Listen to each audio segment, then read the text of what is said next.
ರೇಣುಕಾಸ್ವಾಮಿ ಕೊಲೆ ಪ್ರಕರಣದಡಿ ಆರೋಪಿಯಾಗಿ ನಟ ದರ್ಶನ್ ಅವರು ಇದೀಗ ಜೈಲುವಾಸ ಅನುಭವಿಸುತ್ತಿದ್ದಾರೆ. ದರ್ಶನ್ ಅವರು ಈ ಪ್ರಕರಣದಲ್ಲಿ ಭಾಗಿಯಾಗಲು ಪ್ರಮುಖ ಕಾರಣ ಅವರ ಪ್ರೇಯಸಿ ಪವಿತ್ರ ಗೌಡ ಎನ್ನಲಾಗುತ್ತಿದೆ. ಇದುವರೆಗೂ ಪವಿತ್ರ ಅವರು ದರ್ಶನ್ ಅವರ ಸ್ನೇಹಿತೆ, ಪ್ರಿಯತಮೆ ಎಂದೆಲ್ಲ ವಿಶ್ಲೇಷಿಸಲಾಗುತ್ತಿತ್ತೇ ವಿನಃ ಅವರಿಬ್ಬರು ಮದುವೆಯಾಗಿದ್ದಾರೆ ಎಂದು ಎಲ್ಲಿಯೂ ಹೇಳಲಾಗಿರಲಿಲ್ಲ.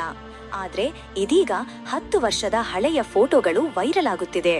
ದರ್ಶನ್ ಮತ್ತು ಪವಿತ್ರ ಗೌಡ ಮದುವೆ ಆಗಿದ್ದಾರೆ ಎನ್ನುವ ವಿಚಾರವಾಗಿ ಸೋಷಿಯಲ್ ಮೀಡಿಯಾದಲ್ಲಿ ಫೋಟೋವೊಂದು ಭಾರಿ ವೈರಲ್ ಆಗಿದೆ.